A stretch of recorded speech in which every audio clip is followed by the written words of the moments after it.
But before na magpadayon, no, ato ang sabihatag ang panahon ng higayon para sa paghinabi ka natong tanan, no. Ato ang Barangay Affair Coordinator, ato sugaton sa masigawang palakpakan, Mr. Joe Amar Makapas, ato pampakan. Thank you kay partner. So, sa mga kasano, may hapon sa tanan, may hapon ni Masugong! I'm sure no, nalingaw kayo ta sa akong pagtahod, pag po sa itong pinanggaon, na naghatag lingaw, kabibo sa atong lungsod, no, lagi bilang sa atong pagsaulong sa Sinto, Cavite City.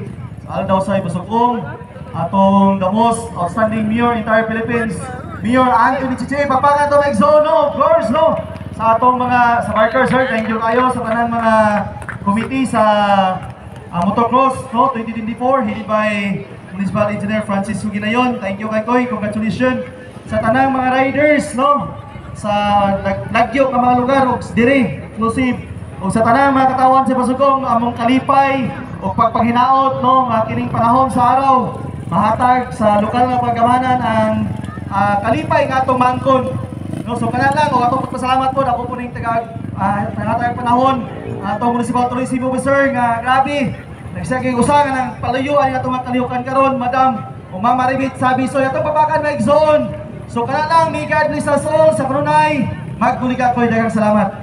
Okay, once again, dagang salamat. Atong palakpakan, atong Barangay Affair Coordinator, Mr. Joe Amar Makapas. O karon mga higala, atong ihatag panahon ng higayon para sa paghatag sa iyang mensahe atong mabtikon o mapilaghaang Municipal Mayor sa lungsod sa Pasugong, the most outstanding local chief executive of the Philippines, Honorable Mayor Anthony E. Oy. Okay, salamat kayo. May hapon sa tanan. So, nakatong kalipay karon di ba? Atong Motocross 2024. Kita na to, grabe ka nagang tao. Nagmalampuson yun, di ba? One day ni, pero sulit para malingaw ang atong mga katauhan sa lungsod sa Pasugong, ang atong mga bisita. So, salamat kayo sa nagdala ini ang atong permit din nato ni mo kay padala sa atong motocross. Engineer Franco Ginayon, papagan nato. Kauban po sa iya mga engineering staff, tanan, mga katauhan, o gusab ang atong official barker, si Papayax. Grabe, hey! O ang atong nag-cover ani karon ang Pitik Layon. Papagan na to, Pitik Layon. So salamat kayo, niapagkapan na to ang atong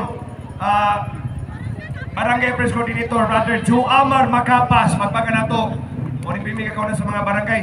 Mga kapitalis kaniya diri, mga barangay kagawad, tanan officials, sa mga empleyado, mga department heads, mga opisyal sa lungsod, sa Sangguniang Bayan. Labi na gyud ang nagpahulam, nagpagamit sa ato diri karon ang bukso. Pagpagan nato, yay! Headed by Dr. Ninon Sandinaw. Salamat kayo. Nabrang Doktata niya, salamat. So, kabulo ko nalingaw sa atong ikasinto ko rin na city nga Aldaw tayong Pasugong, dagang atong activity, di ba? Sulit, pagsugod pa lang sa atom, sa opening pa lang, bibo na kayo, concert, atong mga artista, celebrity basketball. Kung po natin yung pagpasalamat kang Congressman Atty. Jan Torres, pagpagan nato si Congressman. Masalamat kayo sa support po ni Senator Mick Subiri. Pagpagan nato Senator Mick Subiri o Governor Rogelio Roque. Salamat kanunay sa pagpaluyo, sa pagpadayon, pagpauswag sa lungsod sa Pasugong. Nabilagyod ang behind Magbuligakoy, ang A Woman of Heart, Maribit, Uy, ang atong Uy Turismo, kauban sa pag-asinso. Mayong hapon ka natong tanan. Magbuligakoy. Okay, daghang salamat Honorable Mayor Anthony E. Oy. Once again mga higala, atong palakpakan atong Mayor sa Municipality of Pasugong.